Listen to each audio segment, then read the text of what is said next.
नमस्कार, आप सभी का स्वागत है आयुष्वाणी चैनल में।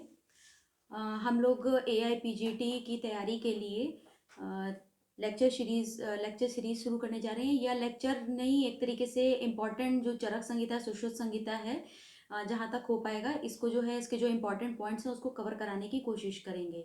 तो सबसे पहला चैप्टर जो हम लोग चरक संहिता में स्टार्ट करेंगे वो फर्स्ट चैप्टर सूत्र स्थान का दीर्घंजीवितीय अध्याय से हम लोग स्टार्ट करते हैं। तो इसमें मैं आप लोग को बिल्कुल लाइन वाइज कहाँ पे कौन सी चीज़ें आपको अंडरलाइन करनी है, ये सारी चीज़ें मैं आपको बताती चलूँगी। कोई पॉइंट्स होंगे तो आप चरक ही बुक खोल के बैठिए, उसको नोट डाउन करने की जरूरत नहीं है। चरक बुक लीजिए, उसी में आपको अंडरलाइन करना है। और कोई भी इंपॉर्टेंट पॉइंट अगर मैं कुछ एक्स्ट्रा बताती हूँ तो आप उसको अपनी कॉपी या तो एक्स्ट्रा ले लीजिए, उसमें लिखिए, या फिर चरक के ऊपर जो स्पेस खाली है वहाँ पे आप जो उसमें पेज के ऊपर जो स्पेस खाली है आप उसमें उसको नोटिफाई कर सकते हैं। तो चलिए स्टार्ट करते हैं। और सबसे पहले जो दीर्घजीविती अध्याय में सबसे पहला पेज हम ओपन कर लेते हैं, प्रथमोध्याय अथा तो दीर्घ जीवितम अध्याय।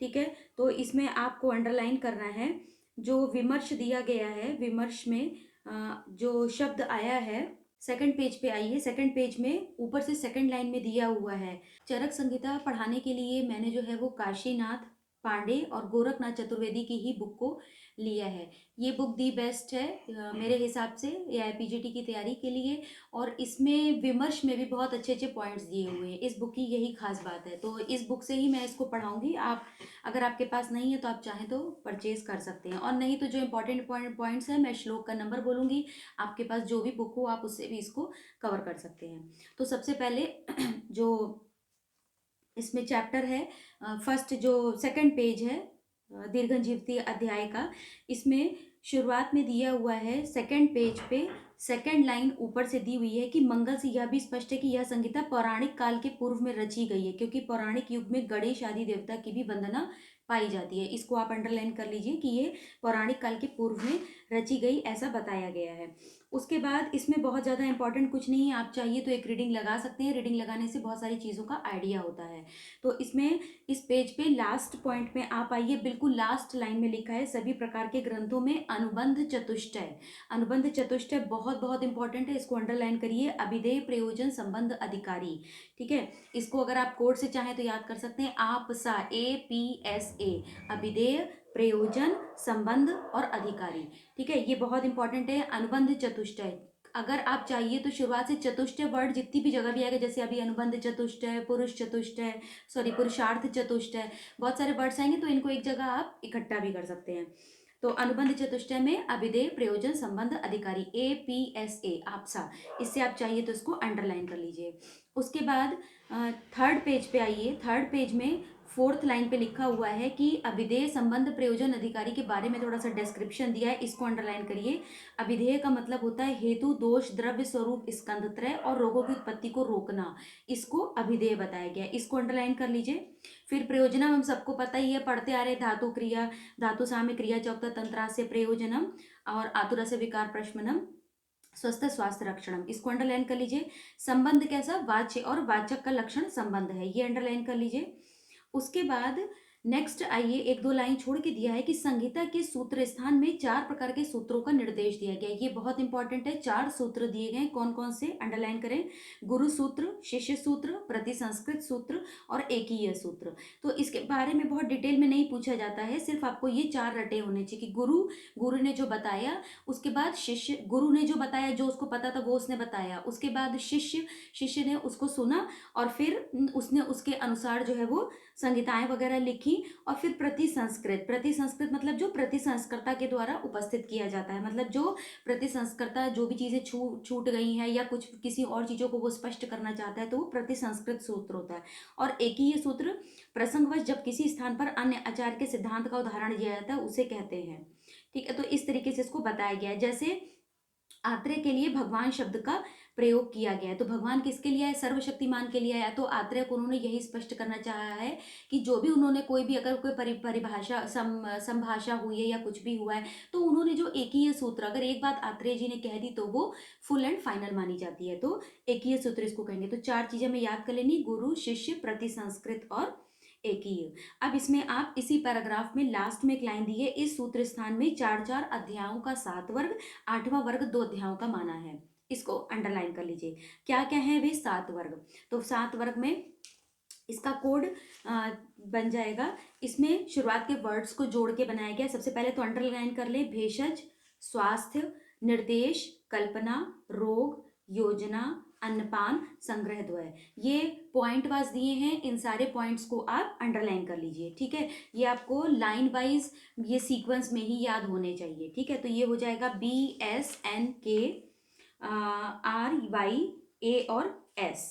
ठीक है, तो ये आपका इस तरीके से हो जाएगा। भेषज चतुष्क में हमें क्या क्या अंडरलाइन करना है। सबसे पहले तो ये याद कर लीजिए कि 7 चतुष्क जो है वो 4-4 चैप्टर के, यानी भेषज में 1 से 4 चैप्टर है, फिर 4 से 8 है, फिर 8 से जो है वो 12 है, 12 से 16, फिर 17 से 20, फिर 21 से 24 और 25 से 28। और जो लास्ट है संग्रह द्वय, उसमें आपके 2 चैप्टर रखे गए हैं, 29 और 30। तो ये चतुष्क के नाम आपको और संख्या किसमें कौन सा, जैसे ये क्वेश्चन आता है कि स्वास्थ्य चतुष्क में, या ये क्वेश्चन आ सकता है कि जो छठा चैप्टर है उसको किस चतुष्क में रखा गया है। तो इस तरीके से आपके चतुष्क और उनके अंदर आने वाले चैप्टर्स, इनका नाम आपको प्रिपेयर होना चाहिए। और खास बात है सीक्वेंस में याद होना चाहिए। उसके बाद बेशक चतुष्क में लास्ट की 4 लाइन अंडरलाइन कर लीजिए।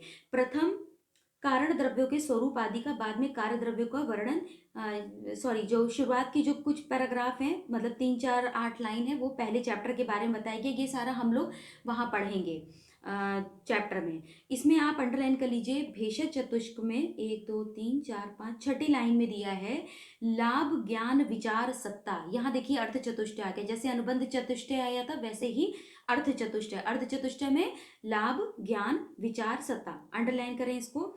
उसके बाद यही पहले चैप्टर में सारा दीर्घ आयु से संबंधित सारी चीजें बताई गई हैं। दूसरे तीसरे अध्याय में शरीर शुद्धार्थ अंतः परिमार्जन करने वाले द्रव्यों का उपदेश किया गया है, अंडरलाइन कर लें इसे दूसरे और तीसरे अध्याय में। और चौथे अध्याय में जितनी भी कषाय कल्पना है, पेशा से रिलेटेड जितनी भी चीजें हैं वो चौथे चैप्टर में बताई गई। ये बहुत इंपॉर्टेंट पॉइंट नहीं है।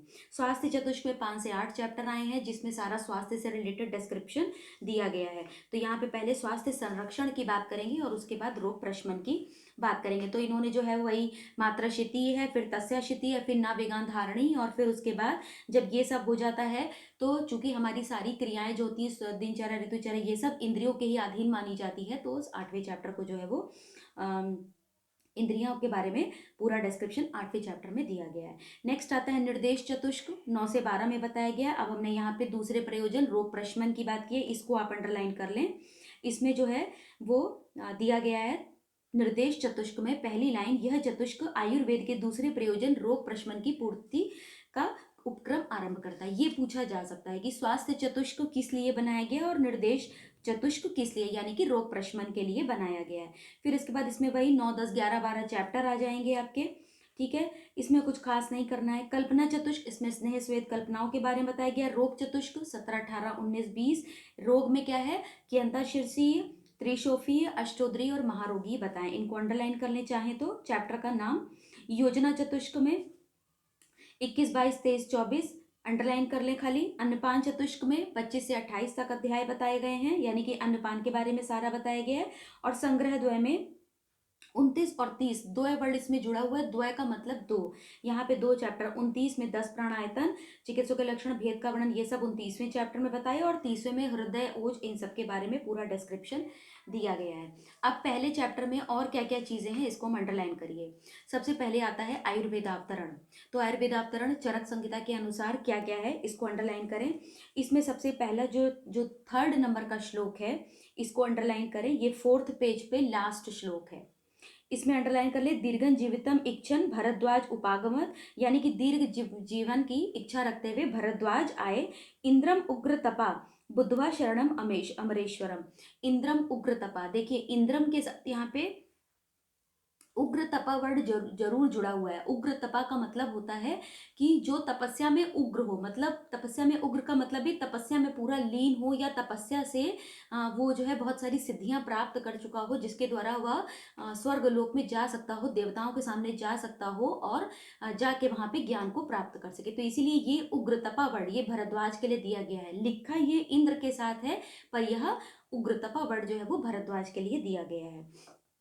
अंडरलाइन कर लीजिए इसको हिंदी में कि भरद्वाज का इंद्र के यहाँ गमन। ठीक है, तो ये श्लोक बहुत इंपॉर्टेंट है। उसके बाद इसके विमर्श में आइए। विमर्श में जैसा कि बताया गया है कि प्रत्येक युग में जो है वो एक वर्ष कम होता चला जाता है। इसमें आप अंडरलाइन करें। इसमें बीच में देखिए लाइन दी हुई है, आपको ढूंढना पड़ेगा थोड़ा सा, 15-20 लाइन छोड़कर दिया हुआ है। तपस्या का प्रभाव अचिंत्य होता है। तपस्या के प्रभाव से ही अगस्त ने समुद्र का शोषण कर लिया था। इसको अंडरलाइन कर लीजिए। अगस्त ने समुद्र का शोषण कर लिया था और नासिकेत और हरिश्चंद्र आदि मनुष्य शरीर से ही स्वर्ग गए थे। तो इसीलिए यहाँ पे तपस्या को बहुत ही महत्वपूर्ण बताया गया। ये दोनों एग्जाम्पल्स आप याद कर लें या अंडरलाइन कर लें इसको। लास्ट की 4 लाइन अंडरलाइन करें। द्वाजम भरम इति भरद्वाज। इस निरुक्ति से भरद्वाज शब्द बना है। संहिता में भरद्वाज का उल्लेख कई स्थानों में आया, पर वो भरद्वाज नहीं है जो इंद्र के पास अध्ययन करने गए थे, क्योंकि जो भरद्वाज इंद्र के पास गए थे वे आत्रेय आदि के भी गुरु थे। तो इसको अंडरलाइन कर लीजिए आप लोग। उसके बाद नेक्स्ट श्लोक, आयुर्वेद के पठन पाठन की परंपरा। ये बहुत इसमें कुछ खास इंपॉर्टेंट नहीं है। हाँ, इसके विमर्श में जो पेज नंबर 6 पे है, विमर्श में 3rd लाइन इसको अंडरलाइन कर लें। ये वाग्भट के सूत्र अध्याय 1 में, सूत्र स्थान अध्याय 1 में वाग्भट का श्लोक बताया गया है। ब्रह्मा स्मृत्वा आयुषो वेदम प्रजापतिम अजिग्रहत। ये श्लोक हिंदी पर्पज से नहीं इंपॉर्टेंट है। ये श्लोक मान लीजिए श्लोक रेफरेंस के लिए पूछा जा सकता है, तो ये आपको बताना पड़ेगा कि ये वाग्भट से लिया गया है। क्वेश्चन इस प्रकार से बन जाएगा कि ये श्लोक दिया रहेगा और आपको पूछा जाएगा कि यह किस आचार्य के द्वारा या यह किस संहिता से लिया गया है। तो यह वाग्भट के द्वारा लिया गया है। उसके बाद आते हैं नेक्स्ट, महर्षियों के एकत्र होने में कारण। महर्षियों के एकत्र होने में कारण यही सब, आयु पर्यंत तपस्या उपवास अध्ययन ब्रह्मचर्य व्रत करने वाले देहधारी महर्षि समुदाय के लिए विघ्न स्वरूप को अंडरलाइन कर लीजिए। अथवा तपस्या आदि न करने वाले पामर जन्य मनुष्यों में विघ्नकृत रोग, ये रोगों के बारे में, विघ्नकृत वर्ड जो है वो रोगों के बारे में आया है, उत्पन्न हो गए, तब प्राणधारियों पर दया भाव को आगे कर, इसको अंडरलाइन कर लीजिए, प्राणियों पर दया भाव को आगे रखते हुए। भूतेषु अनुक्रोशम पुरस्कृत्य महर्षया। तो भूतेषु अनुक्रोशम, प्राणधारियों पर दया भाव को आगे रखते पुण्य कार्य करने वाले महर्षिगण कहाँ पर एकत्रित हुए, ये बहुत इंपॉर्टेंट है। ये पूछा जाता है कि जो प्रथम संभाषा हुई थी यह कहाँ पर हुई थी, तो ये आपको याद करना पड़ेगा। श्लोक में 7वें श्लोक में लाइन दी है, पार्श्वे हिमवतः शुभे। हिमवत पार्श्वे हिमवता शुभे, अर्थात हिमालय पर्वत के पार्श्व में या एक सुंदर भूभाग में हुई थी। ठीक है, तो पार्श्वे हिमवता शुभ को अंडरलाइन कर लें। उसके बाद विमर्श में अंडरलाइन कर सकते हैं। इसमें देहधारियों की तपस्या, यहाँ पे कुछ वर्ड्स दिए गए हैं, तपस्या उपवास अध्ययन ब्रह्मचर्य व्रत, ये क्या है। तो तपस्या का यहाँ पर उदाहरण चंद्रायण आदि तप से, उपवास, उपवास का मतलब यहाँ पे भूखे रहने से नहीं है, यहाँ पर है क्रोध का परित्याग, सद्य वचनों का परित्याग करने वाले ऐसे। अध्ययन में वेदों का अध्ययन, उस समय वेदों के अध्ययन को ही महत्व दिया जाता था, तो अध्ययन यहाँ पे वेदों के अध्ययन से इस बात को बताया गया है, इसको अंडरलाइन कर लें। उसके बाद एक पॉइंट अंडरलाइन करें, 5-6 लाइन के बाद विमर्श में दिया है, विघ्न उत्पन्न करने वाले रोग जब, अर्थात कृत युग के अंत में उत्पन्न हुए। ये सब सारे रोग कब उत्पन्न हुए, कृत युग के अंत में उत्पन्न हुए, इसको अंडरलाइन कर लीजिए। उसके बाद अब हम नेक्स्ट आते हैं महर्षियों की गणना। महर्षियों की गणना, ऐसे तो बहुत सारे महर्षि थे, इसमें जो है आप पहला और अंतिम याद कर सकते हैं, जैसे प्रथम अंगिरा था और अंतिम बालखिल्य था, तो इसको याद कर लीजिए, इसको कोड बना लीजिए, प्रथम अंगी एक साथ जोड़ लीजिए और अंतिम बाल याद कर लीजिए, तो प्रथम अंगिरा हो जाएंगे और अंतिम बाल हो जाएंगे। तो इस प्रकार से महर्षियों की गणना, यहाँ पे बहुत सारे से महर्षि बताए गए हैं। उसके बाद नेक्स्ट पैराग्राफ आइए, श्लोक नंबर 15, इसको अंडरलाइन करें, धर्म अर्थ काम मोक्षाणाम आरोग्यम मूलम उत्तम। ये आप सबको याद भी होगा और ये एग्जाम पॉइंट ऑफ व्यू से इंपॉर्टेंट है। ये पूछा जाता है कि यह किस संहिता से उद्धृत किया गया है, तो धर्मार्थ काम मोक्षाणाम आरोग्यम मूलम उत्तम। इसके हिंदी में अंडरलाइन कर लीजिए, धर्म अर्थ काम मोक्ष चतुर्विध पुरुषार्थ का यह उत्तम मूल है। चतुर्विध पुरुषार्थ क्या है, धर्म अर्थ काम मोक्ष।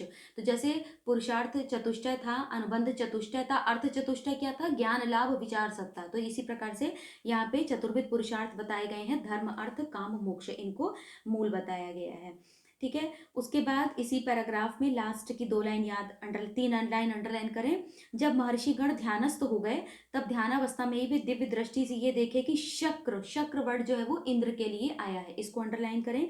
हम लोगों के लिए शरण है, अर्थात यदि इनके शरण में हम लोग जाएंगे तो अमर प्रभु देवताओं को समझ, अमर प्रभु वर्ड भी जो है वो इंद्र के लिए आया है। यथावत उचित रूप से रोगों की शांति का उपाय बताएंगे। तो ये इस प्रकार से जो शक्र वर्ड है, अमर प्रभु वर्ड है, ये इंद्र के लिए आया है। ठीक है। उग्रतपा वर्ड किसके लिए आया था? भरद्वाज के लिए आया था। ठीक है। अभी इंद्र के लिए और भी वर्ड आएंगे जिसको भी मैं आगे बताऊंगी, जैसे सहस्त्राक्ष है, बलहंतारम है, ये वर्ड भी इंद्र के लिए आए हैं। और भरद्वाज के लिए उग्रतपा है, महामती, महामती मतलब जो जिसकी बहुत तेज बुद्धि हो उसको बताया गया है, ये भरद्वाज के लिए आया है।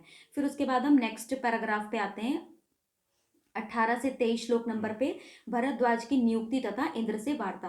अब जब सारे लोग बैठे हुए थे उसी में भरद्वाज ने अपनी सहमति दी कि मैं मतलब इंद्र से ज्ञान प्राप्त करने के लिए मैं जो है वो जाऊंगा। यहाँ पे एक पॉइंट छूट गया था, पेज नंबर आइए आप लोग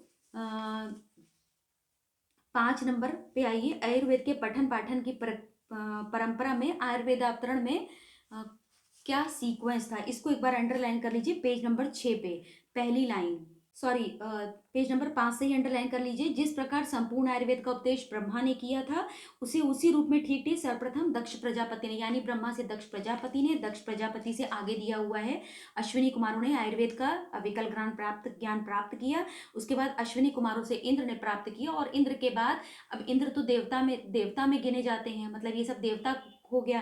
तो ये हुआ कि यहाँ से जो है वो कौन जाएगा करने के लिए, तो इसी में भारद्वाज जी उन्होंने ही कहा कि मैं जाऊंगा, इन सब के लिए जो है वो मैं ही ज्ञान प्राप्त करके आऊंगा। तो यहीं पे ये सीक्वेंस था, इस वाले पैराग्राफ को अंडरलाइन कर लीजिए। उसके बाद उसके बाद हम उसी पेज पे आते हैं, ये था आपका पेज नंबर 8, भरद्वाज की नियुक्ति तथा इंद्र से वार्ता। तो इसमें इन्होंने वही बताया है, इसको आप अंडरलाइन करें। इंद्र से पूछने के लिए कि इंद्र भवन कौन जा सकता है, ये सब अंडरलाइन करें। अधिक तपोबल से ही इस मनुष्य शरीर से स्वर्ग में लाया जा सकता है, जैसा कि मैंने उग्रतपा वर्ड के लिए बताया है।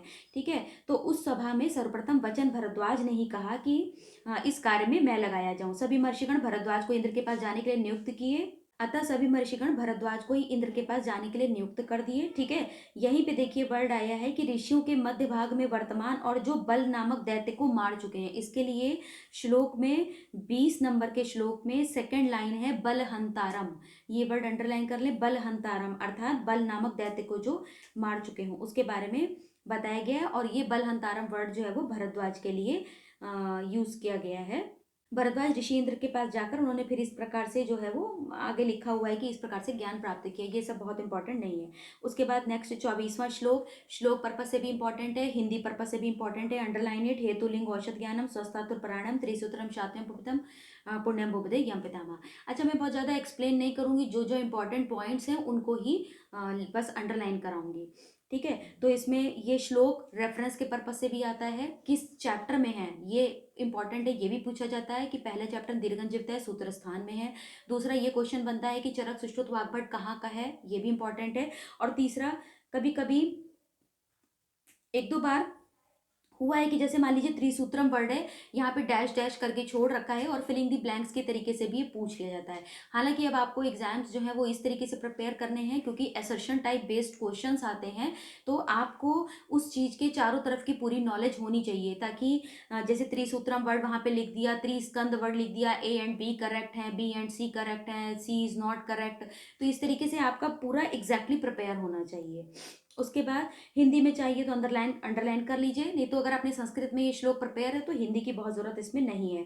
त्रिसूत्र आयुर्वेद का स्वरूप, स्वस्थ मातुरों के लिए पर अयन बताने वाला, हेतु लिंग औषध ज्ञान शाश्वत पुण्य देने वाला, तथा जिस आयुर्वेद को ब्रह्मा ने स्वयं जाना था, पुण्यम बुबुधे यम पितामह अर्थात पितामह ब्रह्मा ने जो स्वयं जाना था वह त्रिसूत्र आयुर्वेद है।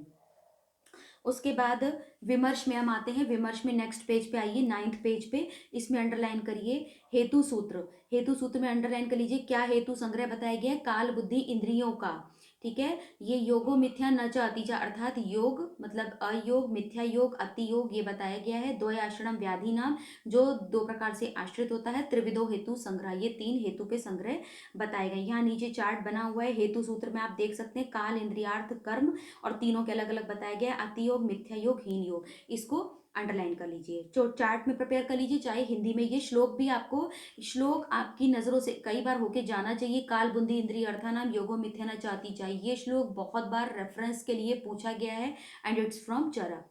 उसके बाद आता है लिंग सूत्र, लिंगते ज्ञायते व्याध्यो अनेन। इस रुक्ति में यहाँ पे लिंग सूत्र का मतलब पूर्व रूप, रूप, उपशय, अनुपशय, संप्राप्ति, इसका पूरा वर्णन आपको निदान स्थान के पहले चैप्टर में मिलेगा। इसको मैं आगे डिस्क्राइब करूंगी, ठीक है। बाकी हम इतना जान सकते हैं कि दोषों का विषम होना ही रोग है, यही व्याधि का लिंग या लक्षण है, ठीक है। इसके लिए आपको एक दूसरा श्लोक भी प्रिपेयर करना पड़ेगा या रिवाइज होना चाहिए। वात पित्तम कफश्चुक्त शारीरो दोष संग्रह, शरीर के जो दोष है वो वात पित्त कफ बताए गए, जबकि मानसा पुनरिक दोष तो रजस्तम एवं, मानस दोष रज और तम होते हैं, ठीक है। इसको अंडरलाइन करो, ये लर्न करना है। नेक्स्ट आओ औषध सूत्र।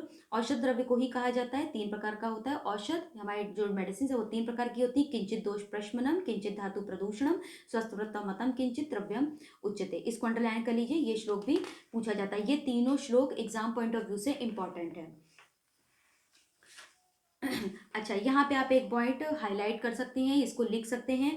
ये जो वर्ड बताया गया काल बुद्धि इंद्रिय अर्थानाम योगो मिथ्या न च अति च, ये जो योगो वर्ड बताया है, न जो वर्ड लगाया गया है अयोग के लिए आया है। चरक ने अयोग वर्ड यूज किया है, जबकि इसकी जगह वाग्भट ने जो है वो हीन योग वर्ड यूज किया है। तो आपको ये वैसे नहीं पूछा जाएगा, हिंदी में ही ज्यादातर श्लोक में ही पूछ लेते हैं। अगर श्लोक में हीन योग वर्ड आया है तो वो वाग्भट का श्लोक है, और अगर अयोग वर्ड आया है तो वह जो है वो चरक का है। उसके बाद नेक्स्ट आइए 10 नंबर के पेज पे, 10 नंबर पे 25वां श्लोक। यह महाबुद्धिमान मुनि भरद्वाज शीघ्र ही, जिस आयुर्वेद का ना आदि है ना अनंत है, ठीक है। तो पहला ही वर्ड आया है सो अनंत पारम, सो अनंत पारम आयुर्वेद के लिए आया है, इसको अंडरलाइन कर लीजिए, सो अनंत पारम, ठीक है। ऐसे त्रिस्कंद संपूर्ण आयुर्वेद को ध्यानपूर्वक, इसमें कुछ खास नहीं है बाकी। नेक्स्ट 10 नंबर के पेज पे पहला ही वर्ड दिया हुआ है सो अनंत पारम, सो अनंत पारम वर्ड जिसका आदि होना अंत हो, ऐसा आयुर्वेद। तो सो अनंत पारम आयुर्वेद के लिए आया है, इसको अंडरलाइन कर लो। उसके बाद नेक्स्ट पैराग्राफ 26, इसमें बताया गया है कि जो ब्रह्म भरद्वाज थे वो जब इंद्र के पास ज्ञान प्राप्त करके आए तो उन्होंने जो भी बताया वो अन अधिकम और अन अवशेषण, ये दो वर्ड विमर्श में आए हैं। लास्ट की 4 लाइन में देखिए, अन अधिकम और अन अवशेषण। अन अधिकम का मतलब कि ना तो उससे अधिक बताया, और अन अवशेषम ना तो उससे कुछ कम बताया, मतलब कुछ छोड़ा भी नहीं, कुछ छुपाया भी नहीं, और पूरी बात उन्होंने एक्स्ट्रा भी कुछ नहीं बताया।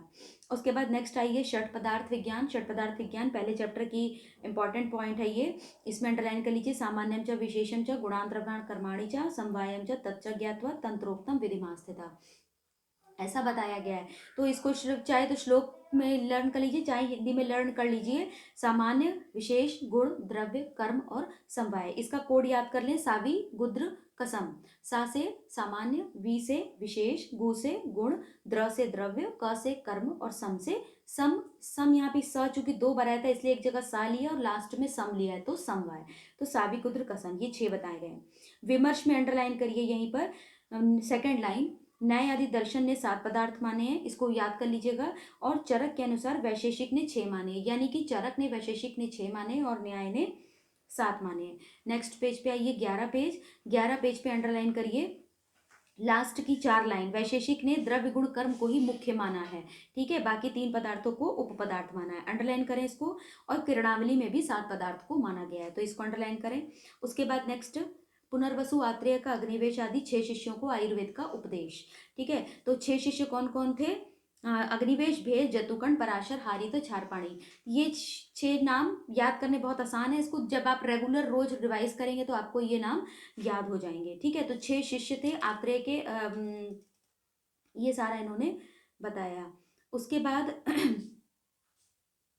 ये अंडरलाइन, इसमें पहली लाइन पे अंडरलाइन करें, भरद्वाज ऋषि के शिष्य आत्रेय पुनर्वसु ने प्राणी मात्र पर मित्रता की बुद्धि रखकर, हाँ, और सभी प्राणियों पर अनुकंपा रखते हुए, ये वर्ड अंडरलाइन कर लें, सभी प्राणियों पर अनुकंपा। इसके लिए 30 श्लोक में ऊपर ही वर्ड आया सर्वभूत अनुकंपया। किस लिए किया इसका उपदेश? सर्वभूत अनुकंपया के उद्देश्य से। यानी भरद्वाज ने आत्रेय को दिया और आत्रेय ने अपनी अग्निवेश आदि 6 शिष्यों को आयुर्वेद का उपदेश दिया। तो इस प्रकार से ये आयुर्वेद अवतरण भी पूरा होता है कि ब्रह्मा ने दक्ष प्रजापति को, दक्ष प्रजापति ने अश्विनी कुमारों को, अश्विनी कुमारों ने इंद्र को, और इंद्र ने ये भरद्वाज को दिया। जो भरद्वाज इंद्र के पास गए तो भरद्वाज को प्राप्त हुआ, और भरद्वाज से आत्रेय को, और आत्रेय से अग्निवेश आदि 6 शिष्यों को यह ज्ञान प्राप्त हुआ।